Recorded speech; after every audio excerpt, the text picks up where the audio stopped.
Live షోకి తిరిగి స్వాగతం. ఇక అతిథుల పరిచయం. శ్రీ కోనంనేని సాంబశివరావు శాసనసభ మాజీ సభ్యులు, సిపిఐ సీనియర్ నేత.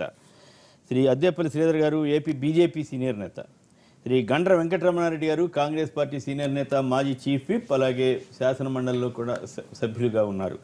జిల్లా కాంగ్రెస్ అధ్యక్షులుగా కూడా పనిచేశారు. ఇక శ్రీ సుమన్ గారు, బల్క సుమన్ గారు, పెద్దపల్లి లోక్సభ సభ్యులు, టీఆర్ఎస్ యువనేత, వారు కూడా మనతో చర్చలో పాల్గొంటారు. ఇక నిన్న కేసీఆర్ గారు చేసిన ప్రసంగం మొత్తం మీద ఆసక్తికరంగాను, చంద్రబాబుపై కాస్త ఘాటు పెంచినట్టుగా కనిపిస్తోంది. అదే సమయంలో చంద్రబాబు గారు కూడా ఉదయం పూట తమకు పాజిటివ్ వే ఉందంటూ తమకు కేసీఆర్పై ఏమనపోయినప్పటికి కూడా ఆయన తాను భయపడబోనని మాత్రం చాలా స్పష్టంగా చెబుతూ తాను చేసిన వివిధ అభివృద్ధి కార్యక్రమాలు చేయడానికి ప్రయత్నం చేశారు. ఇదే సమయంలో రాహుల్ గాంధీ అక్కడికి వచ్చి వెళ్ళారు, సెంట్రల్ యూనివర్సిటీకి వచ్చి దీక్షలో పాల్గొని వెళ్ళారు.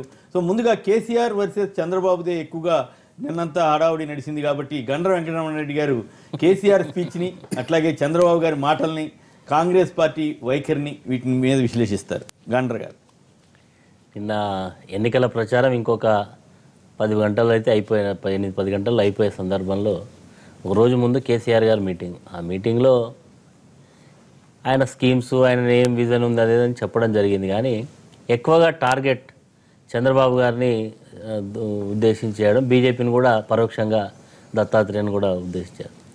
అంటే 18 నెలల్లో ఆయన 19 నెలలు అయింది.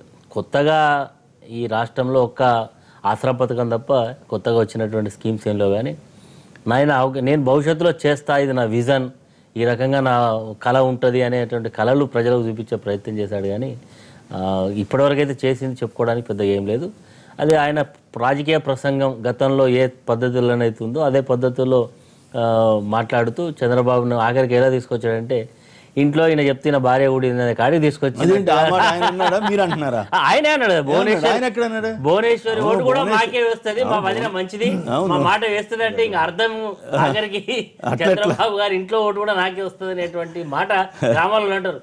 ఆయన చెప్తే ఆయన ఓటు విన్నరాయా, మా ఆయన ఓటు కూడా మాకే వస్తుంది అన్నట్టుగా ఆ స్థాయికి తీసుకొచ్చాడు చంద్రబాబు గారిని. ఏది ఏమైనా కేసీఆర్ గారు అంటే మళ్ళీ అవకాశం లేకుండా అంటే తర్వాత చంద్రబాబు నాయుడు కూడా పదే ఎవరికి భయపడను అంటే ఆయన కాంగ్రెస్ వాళ్ళే ప్రచారం చేస్తారు, నేను ఇందిరాగాంధీకి కూడా ప్రచారం భయపడలేదు ఆ రోజుల్లో అంటాడు ఆయన.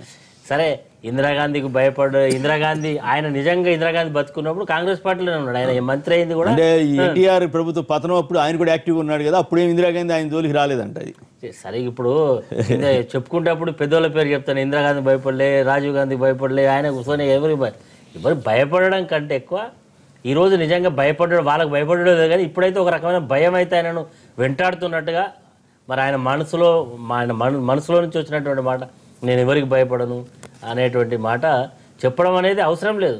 ఇక్కడ పార్టీ ఉంటుంది, ఒక జాతీయ పార్టీ, ఈ రకంగా ఉండదు. భయపడననే వర్డ్ వాడడమే ఆయన ఇందరికీ ఎక్కడో ఒక దగ్గర భయం ఉన్నట్టుగా ఉందో ఏమో అనేటువంటి అనుమానం వచ్చే విధంగా ఉంది. ఏది ఏమైనా నిన్న జరిగినటువంటి ఎన్నికల ప్రచార ప్రసంగంలో కాంగ్రెస్ పార్టీ అనేక కార్యక్రమాలు చేసింది. కాంగ్రెస్ పార్టీకి విజన్, గోదావరి నీళ్ళు తెచ్చినా, కృష్ణా నీళ్ళు తెచ్చినా, ఔటర్ రింగ్ రోడ్, మెట్రో ఇవన్నీ చేసినా వీళ్ళు ఒక రిజర్వాయర్ కట్టలేకపోయినరు, నేను ఆ రిజర్వాయర్ కడతా అనే ఒక మాట చెప్పాడు. అంటే కాంగ్రెస్ పార్టీని పరోక్షంగా చాలా కార్యక్రమాలు చేసిందని కేసీఆర్ గారు తప్పని పరిస్థితిలో ఒప్పుకున్నాడేమో అనేటువంటి పద్ధతి. అయితే చంద్రబాబు గారు ఒక మాట అన్నారు, అసలు నేను వెళ్ళిన తర్వాత, నేను అధికారం కోల్పోయిన తర్వాత 12 ఏళ్లలో అసలు మీరు ఏం చేయలేదు, అసలు మీ ముద్ర ఏముంది, అన్నీ నేను చేసి కంటిన్యూ చేశారని ఆయన చెప్తున్నారు కదా, దానికేం సమానం చెప్తారు? సరే, ముద్ర ఆయన ఒక హైటెక్ సిటీకి సంబంధించినటువంటి బిల్డింగు తర్వాత ఎవరు చేస్తే వాళ్ళకి చెప్పాలి. అదేవిధంగా ఎయిర్పోర్టు ల్యాండ్ అక్విజిషన్ చేసి కొంత మిడిల్లో ఉంటే కాంగ్రెస్ పార్టీ అయితే పూర్తి చేయడం జరిగింది. అవి 2 ఆయన అకౌంట్లో వేయచ్చు. ఈ రోజు జరిగేటువంటి ఔటర్ రింగ్ రోడ్ కానీ, మెట్రో రింగ్ రోడ్ కూడా అయింది, Godavari Krishna water, outer ring road కూడా అయింది అని అంటున్నారు, కృష్ణా వాటర్ అయింది అన్నారు, గోదావరి వాటర్ అయింది అంటే అసత్యాలు చెప్పడంలో కూడా ఇంత మీరు కూడా చాలా అనుభవజ్ఞులైనటువంటి సీనియర్ పాత్రికేయులు కాబట్టి మీకు తెలుసు. ఔటర్ రింగ్ రోడ్ వేస్తే దాని మీద 8 విమర్శలు ఆ రోజు ప్రతిపక్షంలో ఉండి వంకలు తిప్పినని చెప్పినటువంటి ఆయన నేనేసినా చెప్పుకోవడానికి అవకాశం లేదు. ప్లాన్ చేసింది నేనేనంటాడు ఆయన. ప్లాన్ అయినా మనసులో ఉండొచ్చు, బయటకైతే ఏం చేయలేదు. కాంగ్రెస్ పార్టీ వచ్చిన తర్వాత మొదలుపెట్టింది యుద్ధ ప్రాతిపదికన పూర్తి చేయడం. ఈరోజు పివి నరసింహారావు ఎక్స్ప్రెస్ ఎయిర్పోర్ట్ పోవాలంటే వితౌట్ ఎనీ ఇంటరప్షన్, ఎలాంటి అవరాంతం లేకుండా పోయేటువంటి కార్యక్రమం. గోదావరి జలాలు కానీ, కృష్ణా జలాలు కానీ, హైదరాబాద్కి ఒక ఇమేజ్ తీసుకొచ్చింది ఈ 10 సంవత్సరాల కాలంలో కాంగ్రెస్ పార్టీ చేసిందని. మరి ఈరోజు ఎవరిని అడిగినా సగటు హైదరాబాద్ వాసన అడిగినా చెప్పేటట్టు. అంతేగాని ముద్రలు చంద్రబాబు ముద్రలు కనపడలేదు, కేసీఆర్ గారి ముద్రలు. చంద్రబాబు నాయుడుకు 2 ఇచ్చాము, ఆయన ఇచ్చిన అంతే.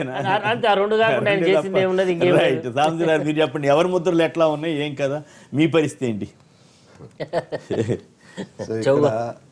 వన్ హైదరాబాద్ అని వీళ్ళంతా లోక్సత్తా, సిపిఐ, సిపిఎం కలిసి వాళ్ళు ప్రచారం చేస్తున్నారు. ముందు మా పరిస్థితి చెప్తానండి. మేము కమ్యూనిస్ట్ పార్టీగా సిపిఐ, సిపిఎం, లోక్సత్తా, ఇంకా మాకు ఎంసిపిఐ లాంటి పార్టీలన్నీ కలిపి ఒక కూటమిగా ఏర్పాటయ్యాం. ఇక్కడ క్రెడిబిలిటీ ప్రధానమైనటువంటి అంశం. క్రెడిబిలిటీ అంటే ఒక నీతివంతంగా, నిజాయితీగా, ఎన్నికల రాజకీయ అవకాశ ధోరణి కాకుండా, డబ్బుతో పని లేకుండా ప్రజలకు సేవ చేయాలనేటువంటి ఒక దృక్పథంతో మేము పోటీల్లో ఉన్నాం. ఇప్పుడు టీఆర్ఎస్ అయినా టీడీపీ అయినా సరే, ఈ పార్టీలు కేవలం ఇవన్నీ ప్రచారాలు, ఈ ఉపన్యాసాలు, ఆయన ఏం చెప్పాడు, ఈయన ఏం చెప్పాడు, వీటికంటే ముందు ఒక్కొక్క ఓటర్ని 1000 నుంచి 2000 పెట్టి కొనుగోలు చేయడానికి వాళ్ళు సిద్ధంగా ఉన్నారు.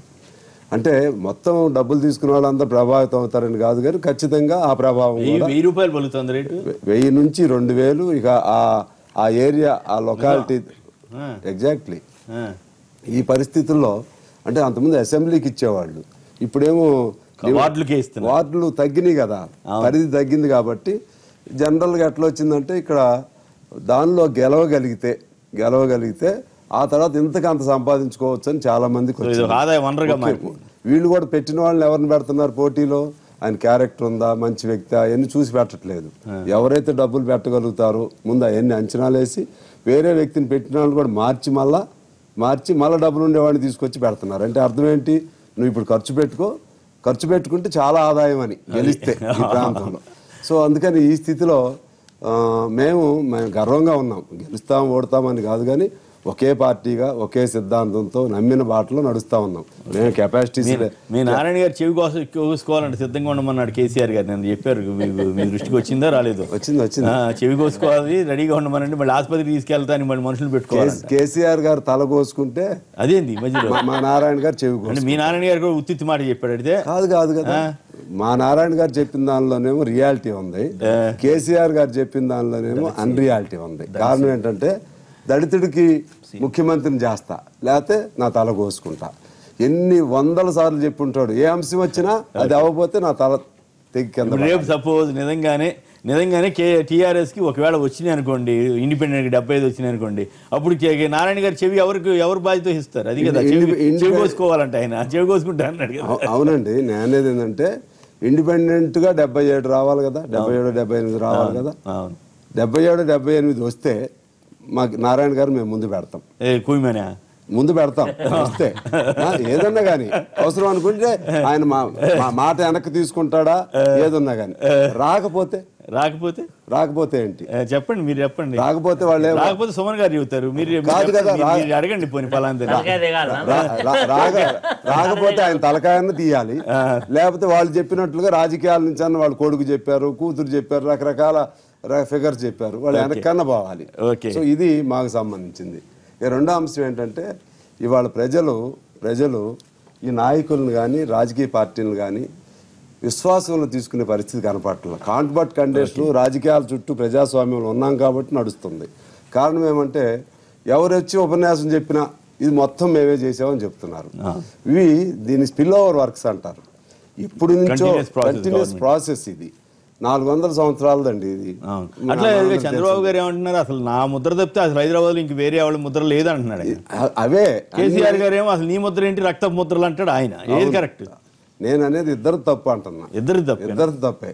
ఎందుకంటే కేసీఆర్ మాత్రం ఇవాళ రక్త ముద్రలు అన్నాడు, కానీ కేసీఆర్ ఏమంటున్నాడు, నేను వచ్చిన తర్వాత ఈ 2 ఏళ్లలో చాలా మార్పులు తీసుకొచ్చాను, నేను చాలా మార్పులు తీసుకొచ్చాను. నిన్న చెప్పిన దానిలో లేదు. ఇప్పుడు కొద్దిగా ప్రాక్టికల్గా చెప్పడానికి ప్రయత్నం చేస్తున్నాడు. కానీ ఓవరాల్గా ఏమంటున్నాడంటే మొత్తం ఈ అభివృద్ధి అంతా కూడా మా పోరాట ఫలితంగానే 2 ఏళ్లలో పెద్ద మార్పులు వచ్చేసినాయి ఆయన అంటున్నాడు. 9 ఏళ్లలో పెద్ద మార్పులు అని ఈయన. అసలు పాతవన్నీ గుర్తు చేయట్లేదు ఎవరైనా సరే. ఇప్పుడు మా మిత్రుడు వెంకటరమణారెడ్డి గారు చెప్పారు, మేము చేసిన దానికి కొనసాగింపని. వారు చెప్పాలి, వారు అంతకుముందు చేసిన వాళ్ళు కొనసాగింపు వేరు. అందుకని ఎవరు కూడా సొంతం అనేది అనవసరం మాటలు. కాకపోతే నీతిగా నిజాయితీగా ఎవరన్నా అక్కడ పరిపాలన అందించుంటే అట్లా క్యారెక్టర్ నిలబడాలి తప్పితే ఏ గవర్నమెంట్లు వచ్చినా సరే, ఏ గవర్నమెంట్లు వచ్చినా ప్రపంచంలో జరుగుతున్న పరిణామాలకు అనుగుణంగా, పెరుగుతున్నటువంటి ఆర్థిక డెవలప్మెంట్కి అనుగుణంగా మారుతా ఉంటది. ఇవన్నీ నేను చేసా ఎవరు సొంతం చేసినట్లుగా ఇవన్నీ కూడా అనవసరం. దీనివల్ల ఏమవుతుందంటే ప్రజల్లో చులకన భావానికి గురవుతున్నారు తప్పితే వీళ్ళని ప్రజలను నమ్మించడానికి ఉపయోగపడతాయి కదా. నమ్మరండి, లేదు నేను చెప్తున్నాను. అసలు ఇవాళ రాజకీయ నాయకుల్ని నిన్న మీరు గమనించి ఉంటారు, కేసీఆర్ గారు ఉపన్యాసం జోరుగా సాగింది, అట్లాగే చంద్రబాబు గారు కూడా బాగా మాట్లాడారు. ఈ ఇద్దరులో ఎవరు నమ్ముతారు చెప్పండి సార్. నేను ఒకటి చెప్తున్నాను, వాళ్ళ కార్యకర్తలు వాళ్ళని నమ్ముతారు, వీళ్ళ కార్యకర్తలు వీళ్ళని నమ్ముతారు. ప్రజలేమో గత్యంతరం లేని పరిస్థితుల్లో వెంకటేశ్వర్లు గారు హుజూర్ నగర్ నుంచి లైన్లో ఉన్నారు. వెంకటేశ్వర్లు గారు నమస్కారం, మాట్లాడండి. వెంకటేశ్వర్లు గారు హలో. గారు చెప్పండి, మీరేమంటారు? దత్తన్నని పెద్ద మనిషి అనుకున్నాం కానీ ఇటు మాట్లాడుతున్నాడు, ఆయనకు అనుకూలంగా మాట్లాడితే. చంద్రబాబు నాయుడు గారు మాట్లాడిన మాటల్లో కేసీఆర్ గారు మాట్లాడిన మాటలు నిన్న చూశాం కదండి. అవును, దాంట్లో కేసీఆర్ గారి మాటల్లో అభద్రతా భావం కొనసాగిస్తున్నారు. ఓకే, ఎందుకనంటే మొన్న 100 సీట్లు వస్తాయని చెప్పినటువంటి కేటీఆర్ గారు ఇవాళ మేయర్ సీటు తగ్గించుకున్నారని చెప్పి మాట్లాడుతున్నారు. ఓకే, నిన్న కేసీఆర్ గారు బహిరంగ సభలు కూడా అదే పదే చంద్రబాబు నాయుడు విమర్శిస్తూ వారు చేసిన అభివృద్ధిని ప్రచారం చేయకుండా చంద్రబాబు నాయుడు చిట్టుపోసుడు కార్యక్రమాలని నిమగ్నమైంది ఆ సభ మొత్తం కూడా. ఓకే, దాన్ని బట్టి మనకి అర్థమవుతుంది ఏంటంటే కేసీఆర్ పరిపాలన మొత్తం కూడా పొరుగు రాష్ట్ర పోలను ఇతర పార్టీలను నిర్వీర్యం చేయటం, వాళ్ళు చిట్టిపోయటం, తెలంగాణ ప్రజలు రెచ్చగొట్టి ఓట్లు వేసుకునే క్రమంలోనే వారి మాటలు వారి చేతలు కనిపిస్తున్నాయి తప్పితే అభివృద్ధి మాత్రం శూన్యమవుతున్నది. హైదరాబాద్ మహానగర ప్రజలు మాత్రం టీఆర్ఎస్ గెలవకుండా పర్వాలేదు కానీ ప్రతిపక్షాలు గెలవాల్సిన పరిస్థితి ప్రస్తుతం ఉంది సార్, ఇప్పుడున్న పరిస్థితులు బట్టి. అందుకని తెలంగాణలో హైదరాబాద్ ప్రజలు మాత్రం విచక్షణతో ప్రతిపక్షాలను ముఖ్యంగా ఒక్క నిమిషం వెంకటేశ్వర గారు, సుమన్ గారు ఎంపీ గారు మాట్లాడతారు, మాట్లాడండి. ప్రతిపక్షాల చేతిలో ఏముందని ప్రతిపక్షాలు గెలవాలని మీరు కోరుకుంటున్నారు వెంకటేశ్వర్లు గారు? ఆయన హుజూర్ నగర్ అయినా, బట్ ఆయన నాకు డౌట్ అది హుజూర్ నగరా ఏ నగరా ఏందో.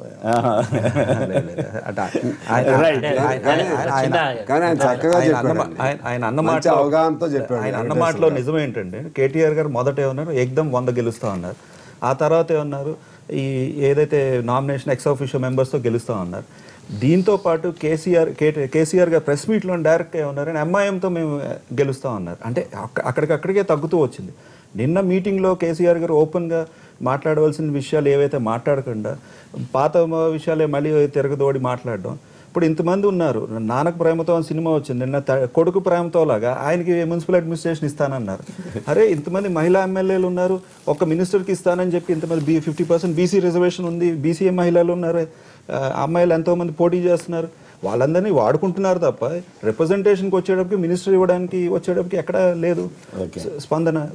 ఆఖరికి చంద్రబాబు నాయుడు గారు భువనేశ్వర్ గారిని ఈ ఎలక్షన్లోకి లాగదీశారు. అంటే అంత అవసరం లేదు, అంటే డెస్పరేట్ అయిపోతున్నారని అంతే కదండి. ఇప్పుడు ఆయన తత్వం కొద్దీ అసలు ఈ ర్యాలీ పెట్టేవారు కాదు, ఈ ప్రజల మీటింగ్ పెట్టేవారు కాదు, లేదంటే అసలు ఈ విధంగా ప్రెస్ మీట్ కూడా పెట్టేవారు కాదు.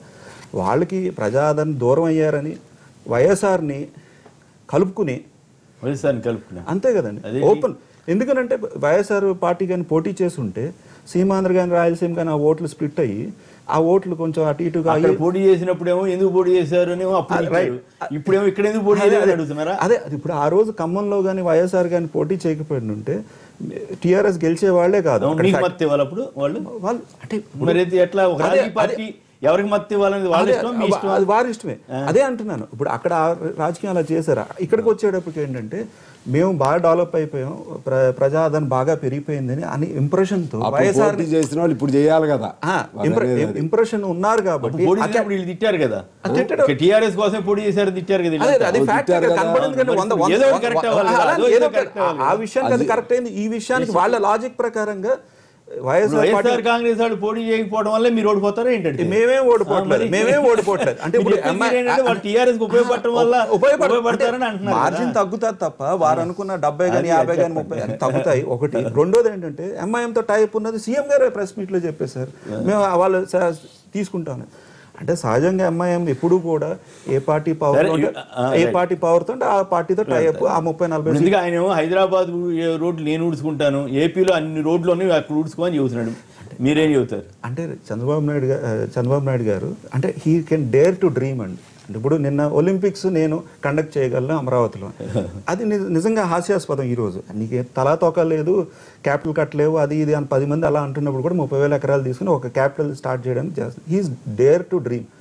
ఈరోజు హైదరాబాద్లో కేసీఆర్ గారు కావాలనుకుంటే నేషనల్ గేమ్స్ ఏంటి, ఏషియన్ గేమ్స్ ఏంటి, ఒలింపిక్స్ కూడా కండక్ట్ చేసుకునే ఇన్ఫ్రాస్ట్రక్చర్ ఉంది. ఒలింపిక్స్ కూడా 10 స్టేడియంలు రెడీగా ఉన్నాయి సార్, ఇంకో 10 కడతారు. అంటే ఇప్పుడు 10 స్టేడియంలు ఉన్నప్పుడు ఇంకో 10 కట్టడం ఎంతసేపు? రాజకీయాల్లో మీరు కూడా బాగానే అలానే కాదు, 10 స్టేడియంలు ఉన్నప్పుడు 10 కట్టడానికి ఎంతసేపు?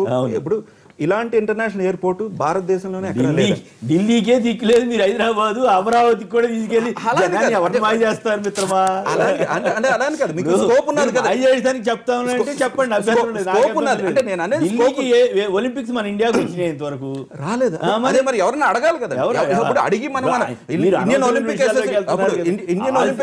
పెట్టుకోవడం వరకు తప్పు కాదు, జరిగిపోతున్నట్టు ఫీల్ ఇస్తే అది తప్పు జరిగిపోతుంది అని కాదు. ఆశయం ఉండాలి కదా, జనాన్ని మేము ఏదో రకంగా మాయ చేయడానికి ఇటువంటి ఉపయోగపడితే ఓకే, ఆశయం ఉండాలి. దాని మీద ఇప్పుడు ఇక్కడ 10 స్టేడియంలు ఉన్నాయి, గుడ్ ఆర్ బ్యాడ్ ఆయనే స్టార్ట్ చేశారు. ఆ రోజు వాజ్పేయి గారు కూడా డైరెక్ట్ గా అన్నారు నేషనల్ గేమ్, వాజ్పేయి గారు ప్రైమ్ మినిస్టర్ ఉన్నప్పుడు నేషనల్ గేమ్ కండక్ట్ చేయండి అని 10 స్టేట్లను అడిగితే మేం చేయం మాకున్న ఇబ్బందులు ఉన్నాయి, మీరు ఇచ్చేది 100, 200, 300 కోట్లు ఇస్తారు, మాకు ఈ స్టేడియం కట్టలేము, టైం నేషనల్ గేమ్ జరగట్లేదు ఏంటి అక్కడ దేశంలో. అప్పుడు జయలలిత గారు చేశారు, జయలలిత గారు డేరింగ్ గా చేశారు. ఆ తర్వాత నెక్స్ట్ కోరుకున్నది మళ్ళీ జయలలిత గారికి ఇవ్వకుండా చంద్రబాబు నాయుడు గారికి ఇచ్చారు. ఆ రోజు స్టేడియం వచ్చింది, దానికి అభ్యంతరం అంటే మరి మిగతా రాష్ట్రాలు ఎందుకు కోరుకోలేదు నేషనల్ గేమ్స్? మిగతా రాష్ట్రాలు ఎందుకు సంవత్సరం ఎక్కడో చోట జరగట్లేదు, జరుగుతున్నాయి, దానికి ఇబ్బందులు ఉన్నాయి. ఆ ఇన్ఫ్రాస్ట్రక్చర్ ఇప్పుడు నేషనల్ గేమ్స్ ఇన్ఫ్రాస్ట్రక్చర్ డెవలప్ అయింది, అంతే కదా, 10 మంది ఉపయోగపడుతుంది. ఎవరు చేయలేదంటూ కరెక్ట్ కాదు, ఎవరు కోరుకోవట్లేదు అంటున్నాను. ఇప్పుడు మిగతా రాష్ట్రాలు, ఇప్పుడు తెలంగాణ ఈ రోజు ఏమన్నా చేయగలదండి, ఎందుకంటే హైదరాబాద్ ఇంటర్నేషనల్ ఎయిర్పోర్ట్, హైదరాబాద్ కున్న ఫెసిలిటీస్, రింగ్ రోడ్ కానీ, పీవీ ఎక్స్ప్రెస్ వే కానీ, ఎయిర్పోర్ట్ కున్న ఫెసిలిటీస్, ఆ పక్కన ఉన్న 10 చోట్ల 200-300 ఎకరాలు రెడీగా ఉన్నాయండి. ఇన్ని ఫ్యాక్టరీలు, ఇండస్ట్రీలు అన్ని రావాలి. అంటే ఈ విధంగా ఆయన ఇండస్ట్రీ పాలసీ, అంటే ఒక్కటి చెప్తున్నాను సార్, ఇండస్ట్రీ పాలసీ తీసుకుని వచ్చారు, బాగానే ఉంది. Change of land use policy సంవత్సరాల నుంచి ఇవ్వట్లేదు. అంటే ఆయన ఎంత ద్వంద్వత్వం కనబడుతుందో. 2 పోర్ట్ఫోలియోస్ ఆయన దగ్గరే ఉన్నాయి.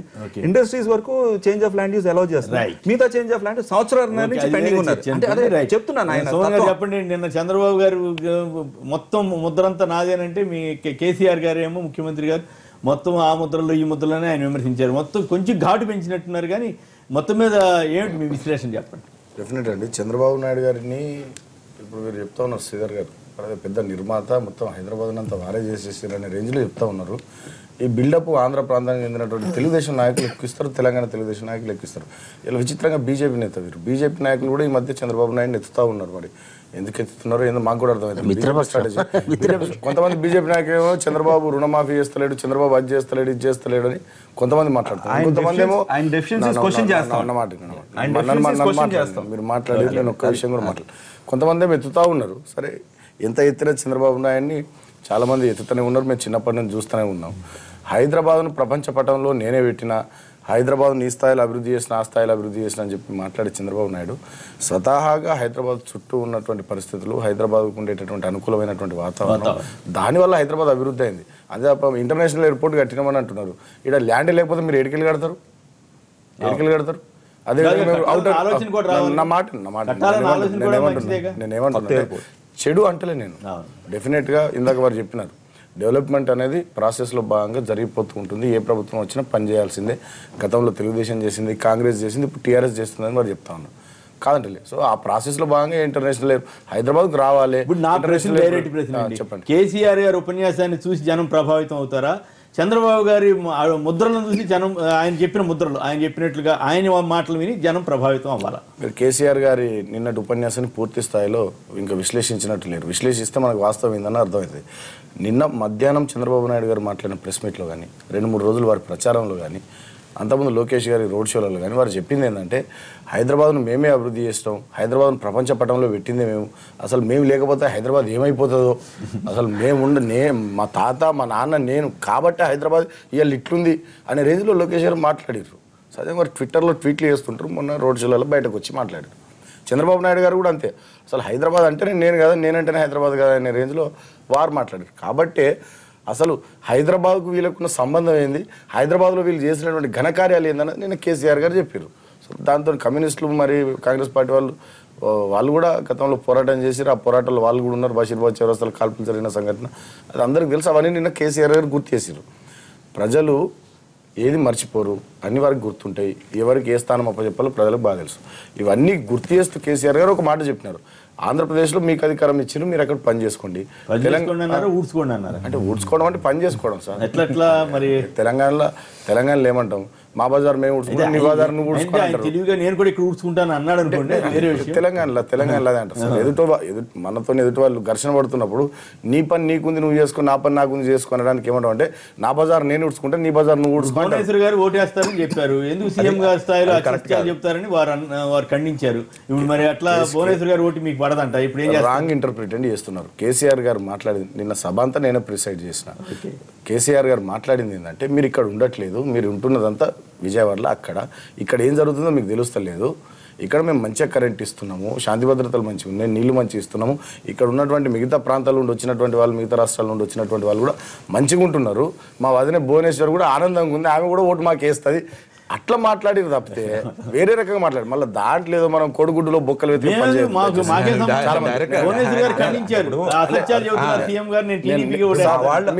మీరు ఆ ఎస్సెన్స్ అర్థం చేసుకోలేదు. ఎవరైనా కూడా ఒక విషయాన్ని పట్టుకొని, నా మాట శ్రీధర్ గారు ఒక విషయాన్ని పట్టుకొని మనం లాగి దాని ముందు వెనుక గెలికి బయటకు తీసే ప్రయత్నం చేయడం కరెక్ట్ కాదు. కేసీఆర్ గారు చెప్పిన ఉద్దేశం ఏందన్నది చూడాలి. తీసుకోవాలంటే డెఫినెట్ గా కేసీఆర్ గారు అనేది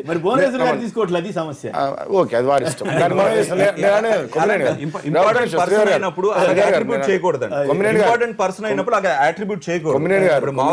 ప్రజలు ఎలా అనుకుంటున్నారు, నాకు 1000 లక్షల మంది వచ్చేస్తున్నారు, ఇది వేస్తున్నారు అంటే పర్లేదు, ఆయన ఇష్టం. బాగా కేసీఆర్ గారు గురించి అలా మాట్లాడుకోండి. కేసీఆర్ గారు వెనక్కి చంద్రబాబు నాయుడు గారు వారి రోడ్ షోలలో, వారు ఇచ్చినటువంటి ఉపన్యాసాల్లో వారు మాట్లాడినటువంటి మాట కొంతమంది లోపల అభద్రత భావాన్ని రేకెత్తించేటట్టుగా ఉన్నాయి. మీడియా కూడా చూపించింది. సో దాన్ని తిప్పికొట్టడానికి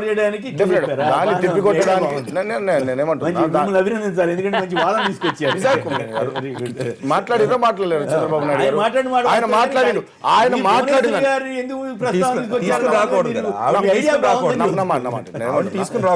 వారు అంటే చంద్రబాబు నాయుడు ఒక ఆంధ్రప్రదేశ్ రాష్ట్ర ముఖ్యమంత్రి అయి ఉండి వారు ఇక్కడ ఇట్లా మాట్లాడవచ్చా? ఇక్కడ ఈ ప్రజల్లో చెప్తున్నాడు. మీరు కూడా భయపడమా, నేను అరగంటలో వస్తాను అంటున్నాడు. అక్కడి నుంచి ఫ్లైట్ వేసుకుని మరి వచ్చేస్తాడు ఆయన. కాదు సార్, ఇప్పుడు ఇక్కడ ఉన్నటువంటి వాళ్ళలో ఎవరి లోపల భయం లేదు. కేటీఆర్ గారి రోడ్ షోస్ అన్ని నేనే చూసిన. షేర్లింగంపల్లిలో కానీ, కూకట్పల్లిలో కానీ, కుత్బుల్లాపూర్లో, ఎల్బీ నగర్లో, వనస్థలిపురంలో, ఎక్కడెక్కడనైతే సెటిలర్లు ఎక్కువ మంది ఉన్నారు అన్ని చోట్ల అద్భుతమైన జన నీరాజనం పలికిండ్రు కేటీఆర్ గారు రోడ్ షో. వారు కూడా వాళ్ళందరి లోపల కాన్ఫిడెన్స్ నింపేటట్టుగా మాట్లాడారు. కేసీఆర్ గారు కూడా మాట్లాడుతూ ఉన్నారు. గడిచిన 19 నెలల్లో ఏ ఒక్క చిన్న సంఘటన హైదరాబాద్లో జరగలేరు, మీరు కూడా ఒప్పుకుంటా ఉన్నారు, గొప్పగా మంచిగా పనిచేస్తూ ఉన్నారు అని చెప్పి. సో చంద్రబాబు నాయుడు గారికి అదే మరి ఆ విషయంలో నేను నేనేమంటున్నా, అటువంటి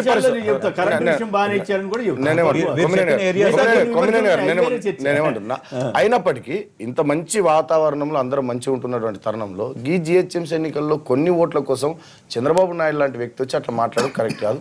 దాన్ని తిప్పికొట్టడానికి కేసీఆర్ గారు ఇక్కడ అందరూ మంచిగా ఉన్నారు, మా వదిలే భువనేశ్వర్ కూడా మంచిగా ఉన్నది, మేము మంచిగా పని చేస్తున్నాం, ఆమె ఓటు కూడా మాకే ఇస్తుంది అని కేసీఆర్ గారు మాట్లాడిన తప్పితే ఇది వాస్తవం.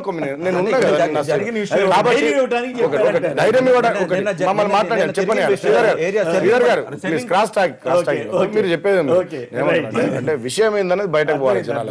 అదొకటి. రెండో విషయం ఏంటంటే, మీరు మాట్లాడుతూ ఉన్నారు అసలు ఇప్పటిదాకా ఏం చేసారు, వీళ్ళు ఏం చేయలే, ఇతరులు చేసారు, దాన్ని కొనసాగింప వీళ్ళు చేస్తూ ఉన్నారు. మా కమ్యూనిస్ట్ సోదరులు మాట్లాడుతారు. వాళ్ళు గమనించాలి, 1,08,000 మందికి హైదరాబాద్లో మేము పట్టాలు ఇచ్చినాం, జీవో 58. కమ్యూనిస్టులకు అది కనబడతలేదు. ఒకటి. రెండోది, సఫాయిలు జిహెచ్ఎంసీలో పనిచేసేటటువంటి మా సఫాయి సోదరులకు సోదరిమణులకు వేతనాలు పెంచినాం. కాంట్రాక్ట్ ఎంప్లాయీస్ ఆగనండి నాగే నువ్వు 60 ఏళ్లలో చేయలే కాంగ్రెస్ మేము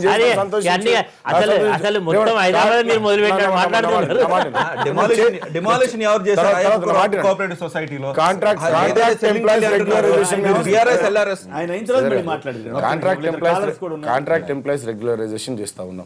అదే విధంగా డబుల్ బెడ్రూమ్ స్కీమ్ తెస్తా ఉన్నాం. అదే విధంగా పెన్షన్ లాస్ట్ పెన్షన్లు 4,50,000 మందికి హైదరాబాద్ అందుతా ఉన్నాయి. ఇట్లా అనేక రకాలైనటువంటి మంచి మంచి కార్యక్రమాలు, రోడ్లు మంచి చేస్తా ఉన్నాం, నీళ్ళు ఇచ్చే ప్రయత్నం చేస్తా ఉన్నాం, కరెంట్ మంచి చేస్తా ఉన్నాం, శాంతి భద్రత ఇవన్నీ పనులు మేము చేసే పనులు కాదా? మేము చేస్తలేమా? మేము చేస్తున్న పనుల్ని చేస్తున్నారు, మంచి చేస్తున్నారు అనండి. ఏమైనా చేయకపోతే ఈ పనులు నా మాట అండి, ఈ పనులు చేయండి మంచిగా ఉంటుందని మా కమ్యూనిస్టులు కానీ మా కాంగ్రెస్ వాళ్ళు సలహాలు సూచనలు ఇస్తారు. డెఫినెట్ వాటిని కూడా మేము స్వీకరిస్తాం. కానీ పొద్దున లేస్తే స్టూడియోల నుంచి రాత్రి సభ కార్యక్రమం పెట్టుకున్నారు. బీజేపీ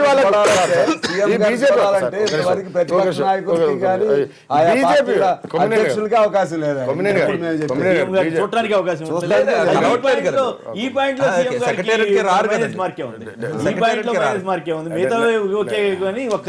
వెంకటరెడ్డి గారు హైదరాబాద్ నుంచి ఒక లైన్ లో ఉన్నారు. వెంకటరెడ్డి గారు నమస్కారం. మాట్లాడారు సార్. Good morning sir. నేను పూనమనేని గారిని 2 ప్రశ్నలు అడుగుదాం అనుకుంటున్నాను. దానికంటే ముందల అద్దేపల్లి శ్రీధర్ గారు బీజేపీ పార్టీ అయ్యుండి వైఎస్ఆర్సీపీ చేయకపోతే సిపిఐ గెలిచేదని సానుభూతి అంటే బీయింగ్ బీజేపీ కార్యకర్త ఆయన సిపిఐ గెలవాలనుకుంటున్నాడు. అంటే ఈ శక్తుల ఏకీకరణ ఎట్లా ఉందో చూడండి. కూనమనేని గారిని నేను ఒకటే విషయం అడుగుతున్నాను సార్. ఇప్పుడు సరే మన పువ్వాడ నాగేశ్వరరావు గారు పోటీ చేశారు, ఇక వేరే ఎవరు లేరా సార్ ఆ ఖమ్మంలో? బీసీ గానీ ఎస్సీ గానీ అసలు పువ్వాడ క్యాపిటలిస్టా కమ్యూనిస్టా? 2 సార్. ఇంకోటి పాలేరులో చక్కగా నడిచే షుగర్ ఫ్యాక్టరీని నామా నాగేశ్వరరావుకు దారాదత్తం చేసేటప్పుడు మీ పోరాటాలు, మీ ఉద్యమాలు, మీ సిద్ధాంతాలు ఎక్కడ పోయినాయి సార్? కొత్త మీటింగ్ ఏది పెడుతున్నారు మీరు? వెంకటరెడ్డి గారు, ఇప్పుడు జరిగే డిస్కషన్ వేరు. మీరు ఇంకా లోతుగా రావాలంటే మీరు మా దగ్గరికి వస్తే వివరంగా చెప్తాం. పువ్వాడ గారు ఆయన సర్వీస్ ఉంది అక్కడ, ఆయన క్యాపబుల్ పర్సన్ అని మేము అందరం అనుకుని పెట్టాము. అందులో దానిలో కులాలు ఎందుకండి? అక్కడ అదేమన్నా రిజర్వ్డ్ సీట్ అది బీసీలు ఎస్సీలు లేరా ఇటువంటి. అదేవిధంగా పాలేరే కాదు, ఈ రాష్ట్రంలో ఎక్కడ కార్మికులకు ఇబ్బంది జరిగినా, రైతులకు ఇబ్బంది జరిగినా ఉండేది మేమే ముందు ఉంటాం, మేమే పోరాటం చేస్తాం. రెడ్డి గారు ఒకసారి మన పర్సనల్ కూర్చుందాం. ఇప్పుడు సెర్లింగపల్లి గురించి మాట్లాడుతున్నారండి. వీరు తిరిగారు, వాళ్ళందరూ బ్రహ్మాండంగా. కానీ ఎక్కడైతే మేనేజ్మెంట్ ప్రాబ్లమ్ ఏదైతే కేసీఆర్ గారు మున్సిపల్ అడ్మినిస్ట్రేషన్ కేసీఆర్ గారి దగ్గరే ఉంది, అలాంటి వ్యక్తి సీఎం కొత్తగా ఈ తెలంగాణ వచ్చినప్పుడు అంటే ఏదైనా విషయం చేయాలంటే నాకు టైం కావాలి, డిస్కషన్ చేయాలి, అది చేయాలని సెర్లింగపల్లి అయ్యప్ప కోఆపరేటివ్ సొసైటీ మాదాపూర్లో అంతా కూడా డిమాలిషన్ చేస్తారు. ఏకదం టైం ఇవ్వకుండా 3 రోజులు టైం ఇచ్చి ఏకదం డిమాలిష్ చేస్తారు. మొదటిసారి జరిగినాయి ఏంటి అక్కడ? అది ఇదివరకు ఒకసారి చేసి ఒక రోజు చేసి ఆఫ్ చేస్తారు. కానీ ఈ విధంగా డిమాలిష్ చేయడం అంటే మీకు ఇంకో విషయం తెలుసా లేదండి? అప్పుడు కోర్టు ఆర్డర్ లేదు. ఎల్ నరసింహారెడ్డి గారు కోర్టు ఆర్డర్ ఇచ్చారు. మరి అదేంటో వార్త వచ్చింది. ఏది అయ్యప్ప సొసైటీ అధ్యక్ష కార్యదర్శులు ఇద్దరు టీఆర్ఎస్ టీడీపీ నుంచి. ఇప్పుడు అక్కడ ఉన్న ఏ పార్టీ నాకు తెలియదు, బట్ టీడీపీ నుంచి ఇప్పుడు జూబ్లీస్ నుంచి ఫిలిం నగర్ నుంచి ఎక్స్ కార్పొరేటర్స్ వచ్చారు ఇక్కడ టీఆర్ఎస్ లోకి. మాదాపూర్ లో కూడా టీడీపీ వాళ్ళే ఇటు వచ్చారు. అంటే మీరు గ్రహించవలసిన విషయం అంటే ఎల్ఆర్ఎస్ ఇప్పుడు ఒక కొత్త గవర్నమెంట్ వచ్చినప్పుడు నాకు టైం కావాలి, ప్రతి విషయానికి నాకు టైం కావాలి. సొసైటీ ఆ విషయం అలానే కాదు. ఎల్ నరసింహారెడ్డి గారు హైకోర్టు జడ్జి ఆర్డర్ ఉన్నదండి, అంటే రెగ్యులరైజేషన్ గవర్నమెంట్కి బాధ్యత ఇచ్చారు, రెగ్యులరైజ్ చేయండి అని. అలాంటప్పుడు డిమాలిష్ చేసి అంత ఆ విధంగా చేసిన తర్వాత మళ్ళీ 2 నెలల్లో ఎల్ఆర్ఎస్ బీఆర్ఎస్ పెట్టి 3 నెలలు ఈ రోజు ఆఖరి రోజు మళ్ళీ పెంచుతారు. అంటే ఇప్పుడు ఇవంతా రాజకీయం కోసం తప్ప వేరే విధంగా ఏం లేదు. ఆయన మున్సిపల్ అడ్మినిస్ట్రేషన్ ఆయన చేతిలోనే ఉంది. అంటే ఇప్పుడు ప్రజలందరూ వాచ్ చేయాలి. బీసీ కులాలని 26 బీసీ కులాలు ఆంధ్ర ప్రాంతం అని చెప్పి 10 years జాయింట్ క్యాపిటల్ ఉన్నప్పుడు ఏ విధంగా బేసిస్ రిమూవ్ చేస్తారండి? ఆంధ్ర ప్రాంతం బీసీ కులాలను రిమూవ్ చేస్తారు ఎగ్దమ్. అప్పుడు హైకోర్టులో ఆర్డర్ వచ్చింది కాబట్టి మళ్ళీ ఉన్నది. అంటే ఈ విధంగా ఆయన తత్వం ఉన్నప్పుడు ఏ విధంగా ఆశిస్తారు? పవన్ గారు హైదరాబాద్ మీరు మాట్లాడారు. పవన్ గారు హైదరాబాద్ నుంచి. పవన్ గారు నమస్కారం, మాట్లాడండి. నమస్కారం సార్. నమస్తే సార్. నిన్న సీఎం గారి సమావేశం అట్రాప్ సార్. ఎందుకంటే ఆయన మాట్లాడిన మాటలు కేవలం ఎవరైనా మామూలుగా హైదరాబాద్ సంబంధించిన విజన్ ఏమైనా మాట్లాడాను సార్. నేను మాట్లాడండి ఏమన్నా విజన్ ఏమైనా చెప్తాడేమని చెప్పి చాలా మంది చూసాం సార్. మేము ఆంధ్ర నుంచి వచ్చి సెటిల్ అయిపోయాం. డల్లాస్ గిల్లాస్ అంటే విషయం కాదు అది. ఆంధ్ర నుంచి వచ్చి సెటిల్ అయిన మిమ్మల్ని ఏమన్నాడు కేసీఆర్ గారు, చంద్రబాబు నాయుడు గారిని అన్నారు. మీరెందుకు ఫీల్ అవుతున్నారు బ్రదర్? మిమ్మల్ని ఏమనలే కదా పవన్ గారు, కేసీఆర్ గారు మిమ్మల్ని ఏమనలే కదా. అటర్ ఫ్లాప్ అని మాట్లాడితే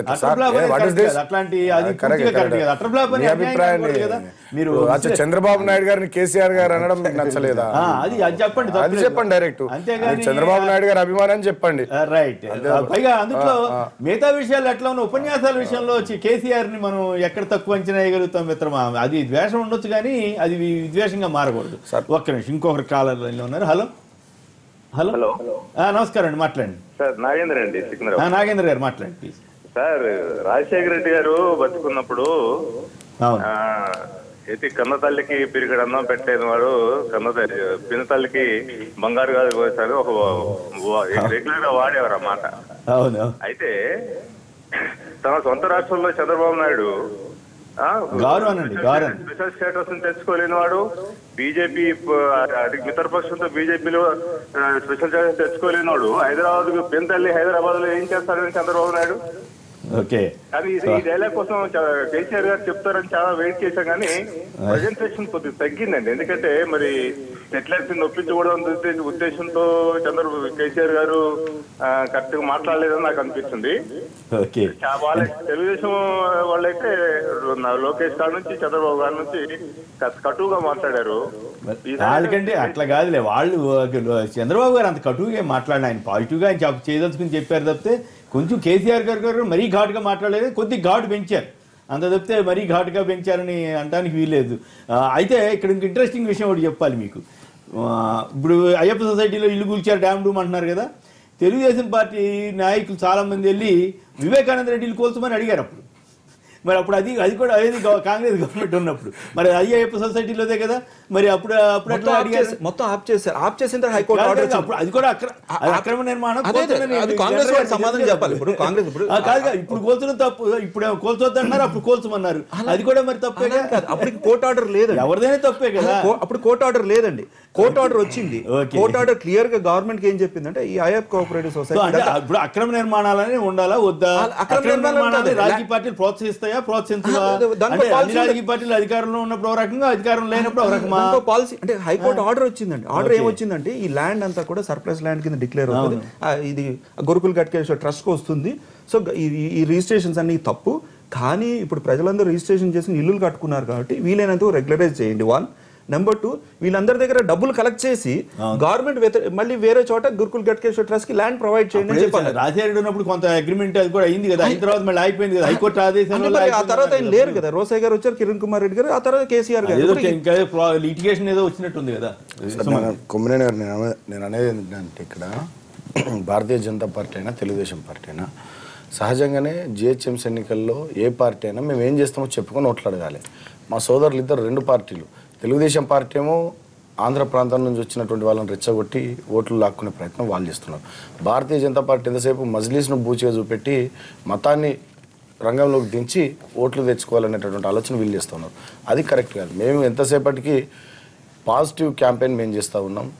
ఇన్ని రోజులు ఈ పని చేసినాం, రేపు అవకాశం ఇస్తే ఈ పని చేస్తామని చెప్పి మేము మేనిఫెస్టో రిలీజ్ చేసుకొని మేము పోతూ ఉంటే ఎంతసేపటికి తెలుగుదేశం వాళ్ళు ఆంధ్రోళ్ళని రెచ్చగొట్టాలి, వీళ్ళు మతం పేరిట హిందువులను రెచ్చగొట్టి ఓట్లాడుకోవాలనే ఆలోచనలు ఉన్నారు. కానీ హైదరాబాద్ ఓటర్ చాలా తెలివైనటువంటి వాళ్ళు, వీళ్ళ పప్పులు గతంలో ఉడికినాయి, ఇప్పుడు ఉడకవు, వీళ్ళది అయిపోయింది. డెఫినెట్గా 100 సెంచరీ మేము కొడతాం. ఇందాక వారు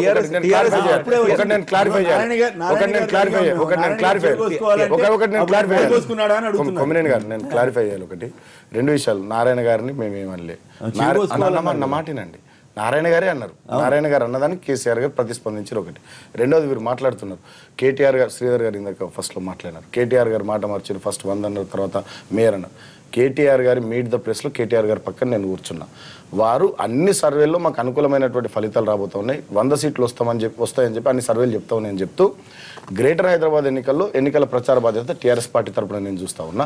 గ్రేటర్ మేయర్ పీఠాన్ని మేము కైవసం చేసుకోకుంటే నా మంత్రి పదవికి రాజీనామా చేస్తాను వారు అన్నారు.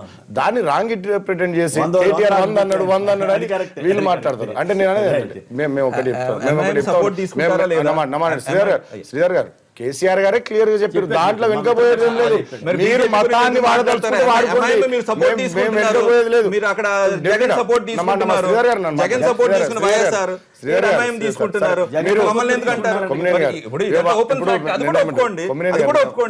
బీజేపీ టీడీపీ సపోర్ట్ తీసుకుంటే వైఎస్ఆర్ సపోర్ట్ తీసుకున్నా చెప్పండి. భారతీయ జనతా పార్టీ ఆడలేక మధ్యలో ఓడు అన్నట్టు వాళ్ళ ఓటమి ముందే ఖరారైపోయి మా మీద ఎంఐఎం రుద్దుతున్నారు, మా మీద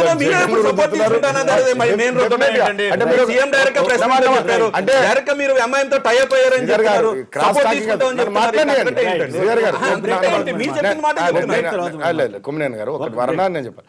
సీఎం గారు మీడియాతో ఇంటరాక్ట్ అవుతూ ఫస్ట్ వారు అన్న మాట ఏంటంటే, మేము ఒంటరిగానే గ్రేటర్ పీఠాన్ని కైవసం చేసుకుంటాం. ఒకటి ఎక్స్ అఫీషియల్ మద్దతు అవసరం కూడా లేదు, ఎక్స్ అఫీషియల్ కూడా మా వాళ్ళు 30 పైగా ఉన్నారు, దాంతో చేసుకో లేదు. ఎంఐఎం ఎలా మూడో ఆప్షన్, థర్డ్ ఆప్షన్ ఎంఐఎం పేరు చెప్పినారు. ఫస్ట్ 2 ఎగరగొడుతున్నారు బీజేపీ వాళ్ళు,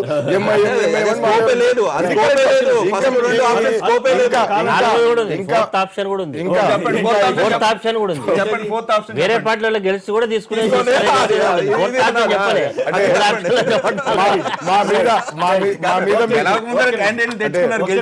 మా మీద మీకు అంత నమ్మకం ఉంటే మేము చేసేది. హలో హలో హలో మాట్లాడండి. చందు గారు వరంగల్ నుంచి. సార్ నమస్తే సార్. నమస్తే, మాట్లాడండి ప్లీజ్. సార్ అభివృద్ధి అంటే చంద్రబాబు నాయుడు గారు చేసిన అభివృద్ధి ఏంటంటే టవర్లు, పెద్ద పెద్ద టవర్లు కట్టి పక్కన ఆఫీస్ సంపాదించడం అభివృద్ధి సార్. చెప్పండి, మాట్లాడండి. మళ్ళీ వాడు మా ఎయిర్పోర్ట్ కట్టి మా గిరిజనుల పుట్టగొట్టింది అతనే కదా సార్. మా గిరిజనుల భూముల కొంచెం చిన్న చీపులో గిరిజనుల రేట్లు కూడా బాగా పెరిగాయి అన్నారు కదా అప్పట్లో. చుట్టుపక్కల పెరిగినాయి సార్. అక్కడ ఉన్న వాళ్ళు పుట్టగొట్టింది సార్. 5-6 వేల ఎకరాలు గుంజుకున్నారు కదా సార్ చెట్లకెళ్ళి. అది అభివృద్ధి సార్. ఓకే, సో మీకు నచ్చలేదు అట్లయితే. మరి విమానాశ్రయం కావాలి కదా, మరి విమానాశ్రయం వద్దా? కావాలి సార్, కావాలి సార్, ఖచ్చితంగా చెప్తాను కదా, కావాలి విమానాశ్రయం కావాలి. అదే బేస్. ఇప్పుడు అక్కడ చూసి చందు గారు మీరు ఒక విషయం గ్రహించాలండి. చంద్రబాబు నాయుడు గారు ఒకే ప్రప్రథమంగా ఒక సీఎం వెళ్ళి ఒక మైక్రోసాఫ్ట్ ఆఫీస్ లో వెయిట్ చేసి ఆ రోజు మైక్రోసాఫ్ట్ ఆఫీస్ హైదరాబాద్ తేడానికి ట్రై చేసి. శ్రీనివాస్ గారు మరొక లైన్ లో ఉన్నారు. శ్రీనివాస్ గారు నమస్కారం, మాట్లాడండి. సార్ నమస్కారం సార్. నమస్కారం, మాట్లాడండి ప్లీజ్. అక్కడ నిన్న కేసీఆర్ గారు బహిరంగ సభలో కేసీఆర్ గారు ఏదన్నా అంటుకుంటే మొండి పట్టుతోటి అది సాధించి తీరుతా అని ఎక్కడైనా చెప్తాడు సార్. అంటే తల కోసుకుంటా, నేను చేయకపోతే అది నరుక్కుంటా, ఇది నరుక్కుంటా అంటాడు. ఉద్యమం సమయంలో బహిరంగ సభలు పెట్టినప్పుడు బహిరంగ సభలలో దళితులను ముఖ్యమంత్రిని చేస్తా అని చెప్పిన వ్యక్తి, నేను కాపల కుక్కలా ఉంటది అని చెప్పిన వ్యక్తి ఇక దళితులను మోసం చేసి ఇవాళ సీఎం కుర్చీలు ఎలా కూర్చున్నారు సార్? రేపు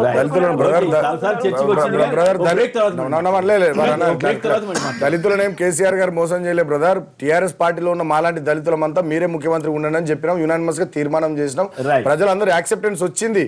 మళ్ళా నువ్వేదో వేరే ఉద్దేశంతో మాట్లాడితే అది కూడా ఎవరు అర్థం చేసుకోరు. విమర్శ అనేది ఉంటుంది, ఆ మాట ఆయన ఉండాల్సింది కాదు. అప్పుడు అన్నారు కాబట్టి సహజంగానే అడుగుతారు. గమనించాలి, మీరు గమనించాలి. కొమ్మినేని గారు మేము అబద్ధాలు ఆడడం నా మాటినండి, క్లారిఫైగా. టిఆర్ఎస్ పార్టీ 2014 ఎన్నికల మేనిఫెస్టో తెప్పించుకొని చూడండి. ఎన్నికల ప్రచార సభల్లో మేమందరం మాట్లాడిన మాటలు చూడండి. అంతకుముందు చెప్పినారు కేసీఆర్ గారు. కానీ మీరు ఒకటి గమనించాలి, ఎన్నికల మేనిఫెస్టోలో మేము చెప్పలే, అదే ఎన్నికల ప్రచార సభల్లో మేము చెప్పలే. పార్టీలో ఉన్నటువంటి వాళ్ళమంతా కూడా మేము మీరే ఉండాలి సార్. ఇప్పుడు ఏపీ రీఆర్గనైజేషన్ యాక్ట్ ప్రకారం ఆంధ్రప్రదేశ్ మనకు చాలా గొడవలు ఉన్నాయి, చాలా పంచాయతీలు ఉన్నాయి, చాలా పరిష్కారాలు కావాలి, మీరే ఉండాలని చెప్పినాం. సహజంగా పర్వాలేదు, దానికే ఉందిలే. కానీ మాదాపూర్ నుంచి ఒకరు. హలో, నమస్కారం అండి, మాట్లాడండి. మల్లికార్జున్ గారు మాట్లాడండి. నమస్కారం, మాట్లాడండి ప్లీజ్. సార్ ఈ రోజు నిన్న దాకా మనం ప్రచారం చూసాం సార్, చాలా నీట్ ఉంది సార్, నచ్చింది నాకు. Okay, good. ఇద్దరు చంద్రులు మంచిగా నీట్ గా ప్రచారం చేసినారు. ఇలాంటి రోజులే మళ్ళీ ఎప్పటికీ రావాలి సార్ మనకు. అంతేనా? ఓకే, చాలా బాగుంది, నీట్ ఉంది. ఎందుకంత ఘాటు పదాల నుంచి వాళ్ళు ఎట్లా మారిపోయారంటారు? ఇంకోటి సార్ చెప్పండి. ఒకటేనండి చెప్పండి, కంప్లీట్ చేయండి, టైం అయిపోయింది సార్. ఇది నేను ఒక్క చిన్నది సర్వే సార్ నాది, ఒక ఏమనుకోకండి. ఏం survey? TRS 68-89 sir, MIM 31-41, Congress వచ్చి 12-18, టీడీపీ బీజేపీ వచ్చి 11-17, దీంట్లో ఒక్కటి కూడా అటుపోదు ఇటుపోదు సార్. మల్లికార్జున గారు మీ నెంబర్ ఇవ్వండి. మీరు నిజంగా మీరు చెప్పే నెంబర్లన్నీ కరెక్ట్ అయితే మొత్తం భారతదేశం అంతా తిప్పుతాం. పుట్టిన అక్కడ మాదాపూర్ లో కూర్చొని అయ్యప్ప కోఆపరేటివ్ సొసైటీలో గొడవలు జరిగిన ఆ విషయం కూడా మీరు స్పందిస్తారని అనుకున్నాను. మీకు అక్కడ మిగతా విషయాలు కూడా తెలుసుకోండి. అలాగే మిగతా విషయాలు కూడా తెలుసుకోవాలి కదా, స్పందించాలి. ప్రజలు మిమ్మల్ని లైవ్ లో మాట్లాడుతున్నప్పుడు మీరేదో నిజంగా చెప్పేస్తున్నారు లేదా ఏదో కనుక్కుని చెప్పారు అనుకుంటారు. మీ బ్యాక్గ్రౌండ్ కూడా చెప్పాలి. మీరు ఏ విషయం చెప్తున్నారు ఏంటి ప్రజలు వాచ్ చేస్తున్నారు. శ్రీధర్ గారు కొనసాగుతుంది.